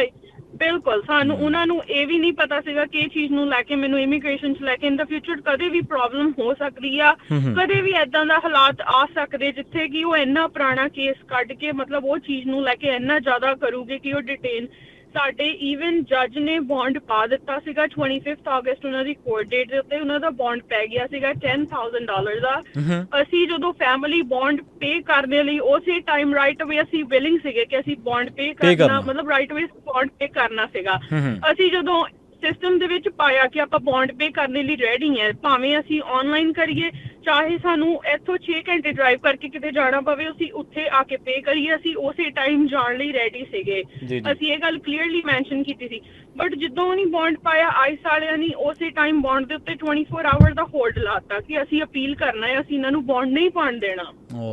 ਸੋ 24 ਆਵਰ ਦਾ ਹੋਲਡ ਲੱਗਿਆ। ਉਸ ਤੋਂ ਬਾਅਦ ਵਿਦਿਨ 24 ਆਵਰ ਸਾਨੂੰ ਚਲੋ ਕਿਹਾ ਗਿਆ ਲਾਇਰ ਵੱਲੋਂ ਕਿ ਤੁਸੀਂ 24 ਆਵਰ ਦੇ ਬਾਅਦ ਫਿਰ ਟਰਾਈ ਕਰਿਓ ਜੇ ਉਹਨੇ ਨਹੀਂ ਪਾਈ ਅਪੀਲ। 24 ਆਵਰ ਤੋਂ ਬਾਅਦ ਉਹਨਾਂ ਨੇ ਉਹਦੇ ਉੱਤੇ ਸਟੇ ਪਾਤੀ। ਫਿਰ ਸਾਨੂੰ ਕਿਹਾ ਗਿਆ ਕਿ ਤੁਸੀਂ 10 ਦਿਨ ਵੇਟ ਕਰੋ, ਉਹਨਾਂ ਕੋਲ 10 ਦਿਨ ਦਾ ਟਾਈਮ ਹੈ ਅਪੀਲ ਪਾਉਣ ਨੂੰ। ਜੇ 10 ਦਿਨ ਦੇ ਵਿੱਚ ਅਪੀਲ ਨਹੀਂ ਪਾਉਂਦੇ ਫਿਰ ਅਸੀਂ ਦੁਬਾਰਾ ਬੌਂਡ ਪਾ ਸਕਦੇ ਹਾਂ। ਸੋ ਸਾਨੂੰ ਕਾਫੀ ਬਿਕਾਜ਼ 9 ਦਿਨ ਨਿਕਲ ਗਏ ਸੀਗੇ, ਉਹਨੇ ਕੋਈ ਅਪੀਲ ਨਹੀਂ ਪਾਈ। ਸਾਨੂੰ ਉਦੋਂ ਮਤਲਬ ਥੋੜਾ ਹੋ ਗਿਆ ਸੀਗਾ ਹੌਸਲਾ ਕਿ ਨਹੀਂ ਹੁਣ ਐਕਚੁਅਲੀ ਬੌਂਡ ਪੈ ਜਾਊਗਾ। ਸ਼ਾਇਦ ਉਹਨਾਂ ਨੇ ਪੂਰਾ ਕੇਸ ਰਿਵਿਊ ਕਰ ਲਿਆ ਤੇ ਉਹਨੇ ਨਹੀਂ ਅਪੀਲ ਪਾਈ। ਬਟ ਜਦੋਂ ਅਪੀਲ ਦਾ ਟਾਈਮ ਖਤਮ ਹੋਣ ਤੋਂ 1 ਘੰਟਾ ਰਹਿੰਦਾ ਸੀਗਾ, ਸਿਰਫ ਉਸ ਟਾਈਮ ਉਹਨਾਂ ਨੇ ਅਪੀਲ ਪਾਤੀ ਲਾਸਟ ਮੋਮੈਂਟ ਤੇ। ਠੀਕ ਆ। ਜਦੋਂ ਆਪਾਂ ਬੌਂਡ ਪਾਉਣ ਲਈ ਬਿਲਕੁਲ ਰੈਡੀ ਸੀਗੇ ਕਿ ਸਾਡੇ ਕੋਲ ਸਿਰਫ 1 ਘੰਟਾ ਰਹਿ ਗਿਆ, 10 ਦਿਨ ਪੂਰੇ ਹੋ ਗਏ, 10 ਦਿਨ ਪੂਰੇ ਹੋਣ ਨੂੰ 1 ਘੰਟਾ ਰਹਿੰਦਾ, ਆਪਾਂ ਬੌਂਡ ਘੰਟੇ ਤੱਕ ਪਾ ਦੇਣਾ ਆ। ਉਦੋਂ ਉਹਨਾਂ ਨੇ 1 ਘੰਟੇ ਦੇ ਵਿੱਚ ਹੀ ਲਾਸਟ ਟਾਈਮ ਦੇ ਉੱਤੇ ਉਹਨੇ ਫਿਰ ਅਪੀਲ ਪਾ ਦਿੱਤੀ। ਮਤਲਬ ਉਹ ਪੂਰੀ ਤਿਆਰੀ ਦੇ ਨਾਲ ਲੀਗਲੀ ਵੀ ਉਹ ਕੋਈ ਰਾਹ ਤੁਹਾਡੇ ਮੂਹਰੇ ਕਹਿਣ ਤੋਂ ਭਾਵ ਵੀ ਨਹੀਂ ਛੱਡਦੇ। ਬਿਲਕੁਲ। ਹੁਣ ਉਹਨਾਂ ਨੇ ਅਪੀਲ ਪਾਤੀ। ਹੁਣ ਉਹ ਕਹਿੰਦੇ ਨੇ ਕਿ ਕੇਸ ਅੱਗੇ BIA ਦੇ ਕੋਲ ਜਾਊਗਾ, ਉੱਥੇ ਰਿਵਿਊ ਹੋਊਗਾ। ਉਹਨਾਂ ਨੂੰ ਪਹਿਲਾਂ ਤਾਂ ਉਹਨਾਂ ਦੀ ਨੈਕਸਟ ਕੋਰਟ ਡੇਟ 15th ਦੀ ਸੀਗੀ, ਸੈਪਟੈਂਬਰ 15th ਦੀ, ਉਹਨਾਂ ਦੀ ਕੈਂਸਲ ਕਰ ਦਿੱਤੀ ਗਈ ਬਿਕਾਜ਼ ਉਹਨਾਂ ਨੂੰ ਇੰਡੀਆਨਾ ਤੋਂ ਕੰਟਕੀ ਦੇ ਵਿੱਚ ਮੂਵ ਕਰਦਾ। ਹੁਣ ਉਹਨਾਂ ਨੂੰ ਕੋਰਟ ਮਿਲਿਆ ਹੈ ਟੈਨੇਸੀ ਦੇ ਵਿੱਚ। ਹੁਣ ਉਹਨਾਂ ਨੂੰ ਟੈਨੇਸੀ ਦੇ ਵਿੱਚ ਨਿਊ ਕੋਰਟ ਡੇਟ ਦਿੱਤੀ ਗਈ ਹੈ। ਤੇ ਸਾਨੂੰ ਇਹ ਕਿਹਾ ਗਿਆ ਕਿ ਹੁਣ ਕੇਸ BIA ਦੇ ਕੋਲ ਹੈ ਤੇ BIA ਯੂਜੂਅਲੀ ਉਹਨਾਂ ਦੀ ਜਿਹੜੀ ਟਾਈਮਲਾਈਨ ਵਾ ਚੀਜ਼ਾਂ ਰਿਵਿਊ ਕਰਨੇ ਦੀ ਉਹ ਯੂਜੂਅਲੀ ਹੈਗੀ ਹੈ ਆਈ ਥਿੰਕ 4 to 5 ਮੰਥ ਉਹਨਾਂ ਦੀ। ਜੀ। ਸੋ ਮਤਲਬ ਸਾਨੂੰ ਏਦਾਂ ਹੁਣ ਅਸੀਂ ਵਿੱਚ ਕਾਰ ਕੀ ਸਾਨੂੰ ਨਾ ਕੁਝ ਸਮਝ ਨਹੀਂ ਆਉਂਦਾ ਹੈਗਾ, ਕੁਝ ਸਾਡੀ ਸੁਣੀ ਨਹੀਂ ਜਾਂਦੀ ਪਈ। ਐਂਡ ਉਹਨਾਂ ਦੀ ਈਵਨ ਉਹਨਾਂ ਦੀ ਦਸਤਾਰ ਵੀ ਉੱਥੇ ਉਹਨਾਂ ਨੇ ਖਿਲਾ ਲਈ ਸੀਗੀ ਜਦੋਂ ਉਹਨੇ ਡਿਟੇਨ ਕੀਤਾ ਸੀਗਾ। ਅੱਛਾ ਕਿਰਨਦੀਪ ਜੀ, ਇੱਕ ਗੱਲ ਹੋਰ ਸਾਨੂੰ ਦੱਸੋ ਵੀ ਜਦੋਂ ਤੁਸੀਂ ਤਾਂ ਖੁਦ ਲੀਗਲ ਮਾਮਲਿਆਂ ਦੇ ਨਾਲ ਵਾਹ ਵਾਸਤਾ ਰਹਿੰਦੇ ਹੋ, ਤੁਹਾਡਾ ਇਹਨਾਂ ਨਾਲ ਮਤਲਬ ਜਿਹੜਾ ਆਮੋ ਸਾਹਮਣਾ ਹੁੰਦਾ ਰਹਿੰਦਾ, ਤੁਸੀਂ ਕਾਨੂੰਨ ਦੇ ਬਾਰੇ ਵੀ ਕਾਫੀ ਜਾਣਕਾਰੀ ਰੱਖਦੇ ਹਾਂ ਵੀ ਜਦੋਂ ਆਪਾਂ ਇੱਥੇ ਸਾਰਾ ਕੁਝ ਬਦਲਿਆ, ਇਮੀਗ੍ਰੇਸ਼ਨ 'ਤੇ ਸਖਤੀ ਹੋਈ ਆਪਾਂ ਦੇਖਿਆ, ਅਤੇ ਉਦੋਂ ਜਦੋਂ ਆਪਾਂ ਇੱਥੇ ਦੱਸਦੇ ਸੀਗੇ ਇਸ ਮੰਚ ਤੋਂ ਪੰਜਾਬੀ DSA ਤੋਂ ਕਿ ਭਾਈ ਇਮੀਗ੍ਰੇਸ਼ਨ ਦੀ ਸਖਤੀ ਆ, ਤੁਸੀਂ ਕੋਈ ਸਪੀਡਿੰਗ ਨਾ ਕਰੋ ਜਾਂ ਕੋਈ ਕ੍ਰਾਈਮ ਨਾ ਕਰੋ ਜਾਂ ਕਿਸੇ ਤਰੀਕੇ ਨਾਲ ਕੋਈ ਗਲਤ ਕੰਮ ਦੇ ਵਿੱਚ ਇਨਵੋਲਵ ਨਾ ਹੋਵੋ, ਕੋਈ ਪਤਾ ਨਹੀਂ ਤੁਹਾਡੇ 'ਤੇ ਕਦੋਂ ਗਾਜ ਡਿੱਗ ਪਵੇ। ਤਾਂ ਲੋਕਾਂ ਦਾ ਇਹ ਕਹਿਣਾ ਸੀਗਾ ਵੀ ਤੁਸੀਂ ਸਾਨੂੰ ਡਰਾਉਣੇ ਆ, ਤੁਸੀਂ ਸਾਨੂੰ ਜਾਣ ਬੁੱਝ ਕੇ ਖੌਫਜ਼ਦਾ ਕਰਦੇ ਆ। ਸਾਡੇ ਕਈ ਤਾਂ ਮਤਲਬ ਇੱਥੋਂ ਤੱਕ ਵੀ ਲੋਕ ਆਏ ਜਿਹੜੇ ਮਤਲਬ ਇਨ ਪਰਸਨ ਸਟੂਡੀਓ ਤੱਕ ਵੀ ਉਹਨਾਂ ਨੇ ਪਹੁੰਚ ਕਰਨ ਦੀ ਕੋਸ਼ਿਸ਼ ਕੀਤੀ, ਮਤਲਬ ਕਿ ਨਹੀਂ ਤੁਸੀਂ ਇਹਦਾ ਕੀ ਅਸੀਂ ਡਰਾ ਰਹੇ ਸੀ ਜਾਂ ਅਸੀਂ ਚੇਤਨ ਕਰ ਰਹੇ ਸੀ ਲੋਕਾਂ ਨੂੰ, ਅਸੀਂ ਅਲਰਟ ਕਰ ਰਹੇ ਸੀਗੇ? ਨਹੀਂ, ਐਕਚੁਅਲੀ ਇਹ ਗੱਲ ਬਹੁਤ ਸਹੀ ਹੈ। ਜਦੋਂ ਇਹ ਸਟਾਰਟਿੰਗ ਦੇ ਵਿੱਚ ਸ਼ੁਰੂ ਹੋਇਆ ਸੀਗਾ, ਈਵਨ ਸਾਡੀ ਫੈਮਿਲੀਜ਼ ਵੀ, ਚਲੋ ਬਾਕੀ ਫੈਮਿਲੀ ਫਰੈਂਡਸ ਸਾਰੇ ਕਮਿਊਨਿਟੀ ਵਾਲੇ ਮੋਸਟਲੀ ਲੋਕੀ ਇੱਦਾਂ ਕਹਿੰਦੇ ਸੀਗੇ ਕਿ ਨਹੀਂ ਇੰਨੀ ਜ਼ਿਆਦਾ ਸਟ੍ਰਿਕਟਨੈਸ ਨਹੀਂ ਹੈਗੀ ਜਿੰਨਾ ਲੋਕੀ ਦਿਖਾਉਂਦੇ ਪਏ ਹੈ। ਉਹ ਮੋਸਟਲੀ ਜਿਹੜੇ ਜ਼ਿਆਦਾ ਵੱਡੇ ਕ੍ਰਿਮੀਨਲਸ ਵਾ ਉਹ ਉਹਨਾਂ ਨੂੰ ਹੀ ਫੜਦੇ ਪਏ ਆ, ਜਿਹੜੇ ਇਲੀਗਲ ਏਲੀਅਨਸ ਵਾ ਉਹ ਉਹਨਾਂ ਨੂੰ ਹੀ ਡਿਟੇਨ ਕਰਦੇ ਪਏ ਆ, ਹੋਰ ਕਿਸੇ ਨੂੰ ਕੁਛ ਨਹੀਂ ਕਹਿੰਦੇ। ਈਵਨ ਜਦੋਂ ਮੇਰੇ ਚਾਚਾ ਜੀ ਚੱਲੇ ਸੀਗੇ, ਉਹਨਾਂ ਦੇ ਮਾਈਂਡ ਦੇ ਵਿੱਚ ਕਦੇ ਵੀ ਇਹ ਗੱਲ ਨਹੀਂ ਸੀਗੀ ਕਿ ਮੇਰੇ ਨਾਲ ਆਹ ਚੀਜ਼ ਹੈਪਨ ਹੋ ਜਾਊਗੀ ਆਹ ਕੇਸ ਨੂੰ ਲੈ ਕੇ, ਬਿਕੋਜ਼ ਉਹਨਾਂ ਨੂੰ ਇਹ ਸੀਗਾ ਕਿ ਮੈਂ ਇਸ ਸਾਲ ਦੇ ਵਿੱਚ ਮੈਂ ਚੌਥੀ ਵਾਰ ਟਰੈਵਲ ਕਰਨ ਲੱਗਾ। ਇਸ ਤੋਂ ਪਹਿਲਾਂ ਮੈਂ ਮੋਰ ਦੈਨ 20 ਟਾਈਮਸ ਮੈਂ ਟਰੈਵਲ ਕੀਤਾ ਆ। ਕਿੱਥੇ ਜਾ ਕੇ ਆਏ ਉਹ? ਮਤਲਬ ਅਮਰੀਕਾ ਤੋਂ ਬਾਹਰ ਗਏ ਸੀ ਉਹ? ਹਾਂਜੀ, ਉਹ ਇੰਡੀਆ ਜਾ ਕੇ ਆਏ। ਆਈ ਥਿੰਕ ਉਹ 20-25 ਵਾਰ ਇੰਡੀਆ ਜਾ ਆਏ ਉਦੋਂ ਦੇ ਆਪਣੀ ਫੈਮਿਲੀ ਨਾਲ। ਲਾਸਟ ਈਅਰ ਮੈਕਸੀਕੋ ਗਏ ਸੀਗੇ ਘੁੰਮਣ। 2-3 ਵਾਰ ਸਾਡੇ ਕੈਨੇਡਾ ਐਕਸਟੈਂਡਡ ਰਿਲੇਟਿਵਸ ਵਾ, 2-3 ਵਾਰ ਉਹ ਕੈਨੇਡਾ ਜਾ ਚੁੱਕੇ ਆਪਣੀ ਫੈਮਿਲੀ ਦੇ ਨਾਲ। ਸੋ ਏਦਾਂ ਨਹੀਂ ਹੈਗਾ ਕਿ ਕਦੇ ਗਏ ਨਹੀਂ, ਉਹ ਬਹੁਤ ਟਾਈਮ ਜਾ ਆਏ, ਬਟ ਕਦੇ ਏਦਾਂ ਦਾ ਕੁਛ ਨਹੀਂ ਹੋਇਆ ਅੱਜ ਤੱਕ। ਮਤਲਬ ਫਸਟ ਟਾਈਮ ਸਾਡੀ ਫੈਮਿਲੀ ਦੇ ਵਿੱਚ ਆਹ ਚੀਜ਼ ਹੈਪਨ ਹੋਈ ਹੈ। ਤੇ ਅਸੀਂ ਚਲੋ ਏਦਾਂ ਦੀ ਮਤਲਬ ਜਗ੍ਹਾ ਤੇ ਆ ਕੇ ਖੜੇ ਆ ਕਿ ਸਾਨੂੰ ਕੁਛ ਨੌਲੇਜ ਨਹੀਂ ਹੈਗੀ, ਮਤਲਬ ਕੁਛ ਸਮਝ ਨਹੀਂ ਆਉਂਦਾ ਸੀਗਾ। ਚਲੋ ਜਿੰਨੀ ਕੁ ਮੈਨੂੰ ਐਜ਼ ਲਾਅ ਸਟੂਡੈਂਟ ਲਾਅ ਦੀ ਨੌਲੇਜ ਸੀਗੀ ਉਨੀ ਕੁ ਮੈਂ ਵਿੱਚ ਹੈਲਪ ਕਰਦੀ ਪਈ ਆ, ਵਿੱਚ ਲਾਇਰਸ ਹੈਲਪ ਕਰਦੇ ਪਏ ਨੇ, ਸਾਡੇ ਹੋਰ ਫੈਮਿਲੀ ਫਰੈਂਡਸ ਹੈਗੇ ਜਿਹੜੇ ਉਹ ਹੈਲਪ ਕਰਦੇ ਪਏ। ਆਈ ਵੁੱਡ ਸੇ ਕਿ ਲਾਇਰਸ ਜਿਹੜੇ ਸਾਡੇ ਅਸੀਂ ਹਾਇਰ ਕੀਤੇ ਉਹਨਾਂ ਨੇ ਕਾਫੀ ਹੈਲਪ ਕੀਤੀ ਬਹੁਤ ਹੱਦ ਤੱਕ, ਕਿ ਜਦੋਂ ਉਹਨਾਂ ਦੀ ਹੀਅਰਿੰਗ ਪਈ ਸੀਗੀ ਉਦੋਂ ਕਿਸੇ ਦਾ ਵੀ ਬੌਂਡ ਨਹੀਂ ਪਿਆ। ਉਦਣ 11 ਹੀਅਰਿੰਗਾਂ ਸੀਗੀਆਂ ਟੋਟਲ, ਕਿਸੇ ਦਾ ਬੌਂਡ ਨਹੀਂ ਪਿਆ, ਸਿਰਫ ਇਹਨਾਂ ਦਾ ਬੌਂਡ ਪਿਆ ਸੀਗਾ ਇਹਨਾਂ ਦੇ ਕੇਸ ਨੂੰ ਦੇਖ ਕੇ। ਜੀ ਹਾਂਜੀ, ਤੇ ਆਈ ਮੀਨ ਅਸੀਂ ਇਹ ਚੀਜ਼ ਮਤਲਬ ਇਨ ਦਾ ਐਂਡ ਅਸੀਂ ਇਹ ਚੀਜ਼ ਰਿਕੁਐਸਟ ਕਰਦੇ ਕਿ ਹੁਣ ਕਿ BIA ਦੇ ਕੋਲ ਜਿਹੜਾ ਕੇਸ ਗਿਆ ਤੁਸੀਂ ਅਪੀਲ ਕੀਤੀ, ਅਸੀਂ ਉਹਨਾਂ ਨੂੰ ਇਸ ਟਾਈਮ ਇਹ ਵੀ ਰਿਕੁਐਸਟ ਕਰਦੇ ਹਾਂ ਕਿ ਤੁਸੀਂ ਪਲੀਜ਼ ਅਪੀਲ ਵਾਪਸ ਲੈ ਲਓ ਆਪਣੀ। ਸੋ ਸਾਡਾ ਲਾਇਰ ਉਹਨਾਂ ਨੂੰ ਇਹ ਵੀ ਰੀਚ ਕਰਨੇ ਦੀ, ਅਸੀਂ ਉਹਨਾਂ ਨੂੰ ਰੀਚ ਕਰਨੇ ਦੀ, ਮੈਂ ਆਈਸ ਵਾਲਿਆਂ ਨੂੰ ਮਲਟੀਪਲ ਟਾਈਮ ਈਮੇਲ ਕੀਤੀ ਆ। ਐਕਚੁਅਲੀ ਜਿਹੜੇ ਮੇਰੇ ਚਾਚਾ ਜੀ ਉਹਨਾਂ ਨੂੰ ਬ੍ਰੇਨ ਟਿਊਮਰ ਦੀ ਪ੍ਰੋਬਲਮ ਹੈ ਤੇ ਬੈਕ ਇਨ 2021 ਦੇ ਵਿੱਚ ਉਹਨਾਂ ਨੂੰ ਐਕਚੁਅਲੀ ਉਹਨਾਂ ਦੀ ਵਿਜ਼ਨ ਲਾਸ ਹੋਣ ਲੱਗ ਪਈ ਸੀਗੀ, ਇੱਕ ਅੱਖ ਦੀ ਬਿਲਕੁਲ ਆਲਮੋਸਟ ਲਾਸ ਹੋ ਗਈ ਸੀਗੀ ਵਿਜ਼ਨ, ਤੇ ਉਹ ਬੇਹੋਸ਼ ਹੋਣ ਲੱਗ ਪਏ ਸੀਗੇ ਐਵਰੀ ਸਿੰਗਲ ਡੇ, 2-3 ਮਿੰਟ ਲਈ ਉਹ ਬੇਹੋਸ਼ ਰਹਿੰਦੇ ਸੀ। ਜਦੋਂ ਆਪਾਂ ਡਾਕਟਰ ਨੂੰ ਕੰਸਲਟ ਕੀਤਾ ਤੇ ਸਾਨੂੰ ਪਤਾ ਲੱਗਾ ਕਿ ਉਹਨਾਂ ਨੂੰ ਬ੍ਰੇਨ ਟਿਊਮਰ ਹੋ ਗਿਆ ਆ। ਸੋ ਉਹਨਾਂ ਦੀ 2021 ਦੇ ਵਿੱਚ ਬ੍ਰੇਨ ਟਿਊਮਰ ਦੀ ਸਰਜਰੀ ਹੋਈ ਸੀਗੀ। ਉਦੋਂ ਵੀ ਡਾਕਟਰ ਨੇ ਮੈਂਸ਼ਨ ਕੀਤਾ ਸੀ ਕਿ ਦੁਬਾਰਾ ਕਦੇ ਵੀ ਗਰੋ ਹੋ ਸਕਦਾ ਆ। ਤੇ ਮਤਲਬ ਉਹਨਾਂ ਨੂੰ ਫਿਜ਼ੀਕਲੀ ਮਤਲਬ ਆਈ ਸਾਈਡ ਤੋਂ ਆਪਾਂ ਕਹਿ ਸਕਦੇ ਆ ਵੀ ਇੱਕ ਚੈਲੰਜ ਖੜਾ ਉਹਨਾਂ ਦੇ ਮੂਹਰੇ। ਬਿਲਕੁਲ। ਤੇ ਉਹਨਾਂ ਨੂੰ ਉਸ ਟਾਈਮ ਵੀ ਬ੍ਰੇਨ ਟਿਊਮਰ ਤੋਂ ਬਾਅਦ ਉਹਨਾਂ ਨੂੰ ਐਕਚੁਅਲੀ ਉਹਨਾਂ ਨੂੰ ਸੀਵੀਅਰ ਐਰੋਟਿਕ ਜਿਹੜੀ ਪ੍ਰੋਬਲਮ ਹੁੰਦੀ ਹਾਰਟ ਦੀ ਉਹ ਵੀ ਹੋ ਗਈ ਸੀਗੀ। ਉਹਦੇ ਵਿੱਚ ਹੁੰਦਾ ਕਿ ਜਿਹੜੀ ਸਾਡੀ ਹਾਰਟ ਦੀ ਐਰੋਟਿਕ ਵੈਲਵ ਹੁੰਦੀ ਉਹ ਦਿਨ ਪਰ ਦਿਨ ਸ਼ਰਿੰਕ ਹੋ ਜਾਂਦੀ। ਉਹ ਐਕਚੁਅਲੀ ਪ੍ਰੋਬਲਮ ਮੇਰੇ ਦਾਦਾ ਜੀ ਨੂੰ ਸੀਗੀ। ਉਹ 2 ਸਾਲ ਪਹਿਲਾਂ ਉਹ ਇੱਥੇ ਉਹਨਾਂ ਦੀ ਡੈਥ ਹੋਈ ਸੀਗੀ ਇਸੇ ਪ੍ਰੋਬਲਮ ਕਰਕੇ, ਉਹਨਾਂ ਨੂੰ ਹਾਰਟ ਅਟੈਕ ਆਇਆ ਸੀ। ਸੋ ਉਹ ਵੀ ਮੇਰੇ ਚਾਚਾ ਜੀ ਨੂੰ ਪਾਸ ਹੋ ਗਈ ਸੀਗੀ। ਸੋ ਜਦੋਂ ਇਹ ਇੰਡੀਆ ਗਏ ਆ ਉਦੋਂ ਤੋਂ ਪਹਿਲਾਂ ਇਹਨਾਂ ਨੇ ਜਿਹੜੀ ਲਾਸਟ MRI ਕਰਾਈ ਹੈ ਉਹਦੇ ਵਿੱਚ ਫਿਰ ਡਾਕਟਰ ਤੋਂ ਦੱਸਿਆ ਗਿਆ ਸੀਗਾ ਕਿ ਸਾਡਾ ਬ੍ਰੇਨ ਟਿਊਮਰ ਫਿਰ ਦੁਬਾਰਾ ਕਾਫੀ ਗਰੋ ਹੋ ਗਿਆ। ਸੋ ਜਿੱਦਾਂ ਤੁਸੀਂ ਇੰਡੀਆ ਤੋਂ ਵਾਪਸ ਆਣੀ ਹੈ ਵਕੇਸ਼ਨ ਤੋਂ ਤੁਹਾਨੂੰ ਰਾਈਟ ਅਵੇ ਆਪਣੇ ਬ੍ਰੇਨ ਦੀ ਫਿਰ ਦੁਬਾਰਾ ਸਰਜਰੀ ਕਰਾਣੀ ਪੈਣੀ ਹੈ। ਸੋ ਉਹਨਾਂ ਦੀ ਸਰਜਰੀ ਦੀ ਡੇਟ ਵੀ ਸੀਗੀ ਅਗਸਤ ਦੀ। ਉਹ ਮੋਸਟਲੀ ਵਾਪਸ ਵੀ ਉਹ ਤਾਂ ਹੀ ਆਏ ਸੀਗੇ ਜਲਦੀ ਕਿ ਆਪਣੀ ਵਾਈਫ ਉਹਨਾਂ ਦੇ ਇੰਡੀਆ ਸੀਗੇ, ਉਹ ਤਾਂ ਹੀ ਆਏ ਸੀ ਕਿ ਉਹਨੇ ਆਪਣੀ ਸਰਜਰੀ ਵਗੈਰਾ ਲਈ ਰੈਡੀ ਹੋਣਾ ਸੀਗਾ। ਹਾਂਜੀ ਹਾਂਜੀ, ਉਹਨੇ ਟ੍ਰੀਟਮੈਂਟ ਉਹਨਾਂ ਨੇ ਫੋਲੋ ਅਪ ਕਰਨਾ ਸੀ ਉਹਦਾ। ਬਿਲਕੁਲ। ਸੋ ਹੁਣ ਉੱਥੇ ਅੰਦਰ ਵੀ ਉਹਨਾਂ ਨੂੰ ਇੰਨੇ ਜ਼ਿਆਦਾ ਬਿਮਾਰ ਨੇ, ਜਦੋਂ ਐਕਚੁਅਲੀ ਉਹਨਾਂ ਨੂੰ ਸ਼ਿਕਾਗੋ 에ਅਰਪੋਰਟ ਤੇ ਡਿਟੇਨ ਕੀਤਾ ਸੀਗਾ 5 ਦਿਨਾਂ ਲਈ, ਉਹਨਾਂ ਨੂੰ ਉੱਥੇ ਠੰਡ ਦੇ ਵਿੱਚ ਰੱਖਿਆ ਗਿਆ ਸੀਗਾ ਰੂਮ ਦੇ ਵਿੱਚ, ਕੋਈ ਬਲੈਂਕਟ ਨਹੀਂ, ਕੁਛ ਨਹੀਂ ਦਿੱਤਾ ਸੀ। ਉਹਨਾਂ ਦੀ ਲਗੇਜ ਵੀ ਉਹਨਾਂ ਦੇ ਬੇਟੇ ਦੇ ਕੋਲ ਵਾਪਸ ਭੇਜ ਦਿੱਤੀ ਗਈ ਸੀਗੀ ਸਾਰੀ।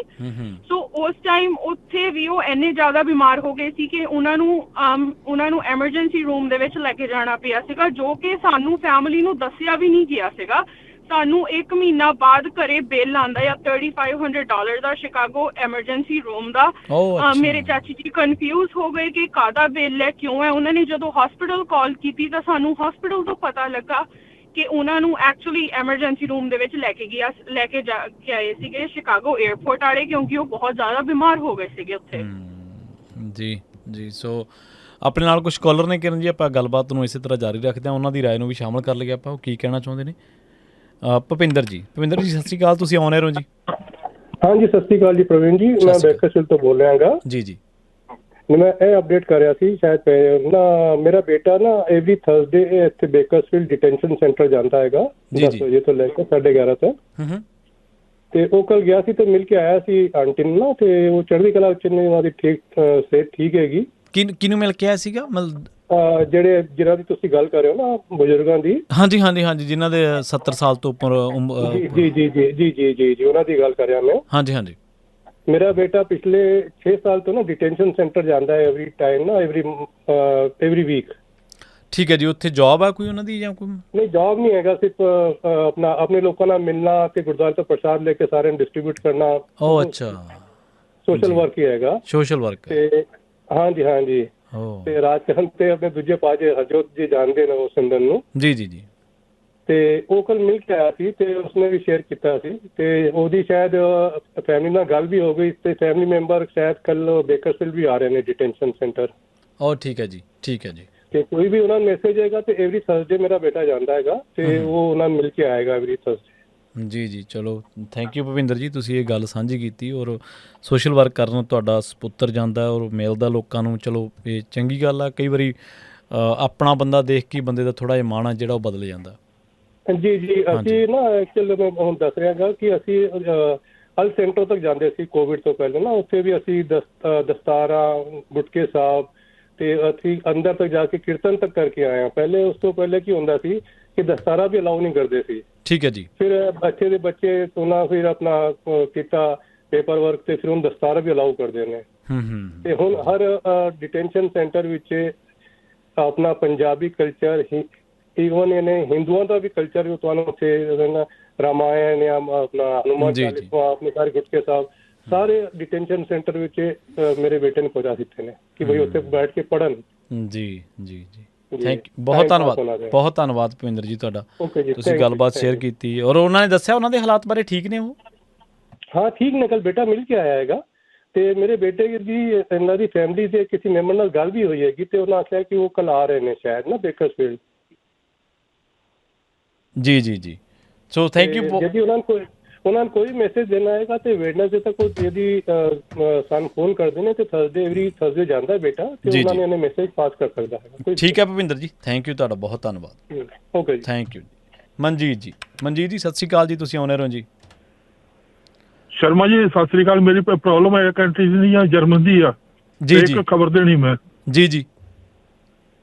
ਉਥੇ ਜਰਮਨ ਗੁਰਦੁਆਰਾ ਹੈ ਇੱਕ, ਹਾਂਜੀ, ਸੈਂਜਨ। ਕਿਹੜੇ ਸ਼ਹਿਰ ਚ? ਜਰਮਨੀ। ਨਹੀਂ, ਜਰਮਨੀ ਦਾ ਦੇਸ਼ ਬਹੁਤ ਵੱਡਾ ਜੀ, ਸ਼ਹਿਰ ਕਿਹੜਾ? ਸ਼ਹਿਰ ਇੱਕ ਮਿੰਟ, ਉਹਦਾ ਨਾਂ ਹੈਗਾ ਆ SIN GEN ਸੈਂਜਨ। ਠੀਕ ਹੈ ਜੀ, ਠੀਕ ਹੈ, ਠੀਕ ਹੈ ਜੀ, ਹਾਂਜੀ। ਤੇ ਮੇਰੇ ਭਰਾਵਾਂ ਨੂੰ ਉਹਨਾਂ ਨੇ ਅਲਾਉ ਨਹੀਂ ਕੀਤਾ। ਸਾਡੀ ਮਾਤਾ ਦੀ ਡੈਥ ਹੋ ਗਈ ਸੀ ਜੁਲਾਈ 23 ਨੂੰ। ਠੀਕ ਹੈ ਜੀ। ਮੈਂ ਉੱਥੇ ਵੀ ਗਿਆ ਸੀ ਜਰਮਨੀ ਤੇ ਉਹਨਾਂ ਨੇ ਅਲਾਉ ਨਹੀਂ ਕੀਤਾ ਅਰਦਾਸ ਕਰਨ ਵਾਸਤੇ। ਅੱਛਾ, ਅੰਤਮ ਅਰਦਾਸ ਜਿਹੜੀ ਆਪਾਂ ਕਰਦੇ ਹਾਂ। ਹਾਂਜੀ, ਤੇ ਇਹਨਾਂ ਨੂੰ ਆਪਣੇ ਅੰਮ੍ਰਿਤਸਰੋਂ ਵੀ ਚਿੱਠੀਆਂ ਆ ਗਈਆਂ ਆ। ਠੀਕ ਹੈ, ਕਿਸੇ ਦੀ ਗੱਲ ਨਹੀਂ ਸੁਣਦੇ। ਉਹ ਅੱਛਾ, ਹਾਂਜੀ, ਠੀਕ ਹੈ ਜੀ। ਅਕਾਲ ਤਖਤ ਦੇ ਜਿਹੜੇ ਜਥੇਦਾਰ ਉਹਨਾਂ ਨੇ ਚਿੱਠੀਆਂ ਭੇਜੀਆਂ। ਠੀਕ ਹੈ ਜੀ, ਹਾਂਜੀ। ਤੇ ਕੇਸ ਮਾੜਾ ਜਿਹਾ ਵੇਖਿਓ ਤੁਸੀਂ। ਕੋਈ ਨਾ ਜੀ, ਕੋਈ ਨਾ, ਠੀਕ ਹੈ ਜੀ, ਓਕੇ ਜੀ। ਹਾਂਜੀ ਮਨਜੀਤ ਜੀ, ਕੋਈ ਨਾ, ਧੰਨਵਾਦ ਜੀ। ਸੋ ਆਪਾਂ ਅੱਜ ਦੇ ਪ੍ਰੋਗਰਾਮ ਦੇ ਵਿੱਚ ਦੇਖੋ ਗੱਲਾਂ ਬਾਤਾਂ ਜਦੋਂ ਆਪਾਂ ਇਮੀਗ੍ਰੇਸ਼ਨ ਦੇ ਮਾਮਲੇ ਉੱਤੇ ਤੁਹਾਡੇ ਸਾਰਿਆਂ ਦੇ ਨਾਲ ਸਾਂਝ ਪਾਉਂਦੇ ਸਾਂ, ਆਪਾਂ ਗੱਲਬਾਤ ਕਰਦੇ ਸਾਂ। ਬਹੁਤ ਵਾਰ ਮੈਨੂੰ ਚੰਗੀ ਤਰ੍ਹਾਂ ਯਾਦ ਹੈ ਹਰਜੋਤ ਸਿੰਘ ਖਾਲਸਾ ਜੀ ਨੇ ਵੀ ਇਹ ਗੱਲ ਕਹੀ ਸੀਗੀ ਕਿ ਬਈ ਇੱਥੇ ਤੁਸੀਂ ਰਹਿ ਰਹੇ ਹੋ ਅਤੇ ਕੋਈ ਵੀ ਕ੍ਰਾਈਮ ਨਾ ਕਰੋ, ਕੋਈ ਵੀ ਗੈਰ ਕਾਨੂੰਨੀ ਚੀਜ਼ ਨਾ ਕਰੋ, ਕੁਛ ਵੀ ਨਾ ਕਰੋ।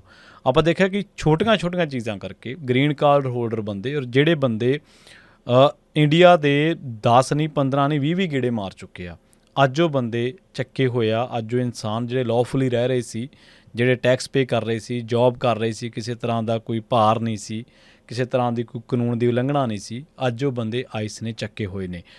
ਸ਼ੁਰੂਆਤ ਦੇ ਵਿੱਚ ਅਸੀਂ ਇਸ ਗੱਲ ਦੇ ਉੱਤੇ ਬਹੁਤ ਆਲੋਚਨਾ ਕੀਤੀ ਲੋਕਾਂ ਨੇ ਵੀ ਤੁਸੀਂ ਸ਼ਾਇਦ ਡਰਾ ਰਹੇ ਆ।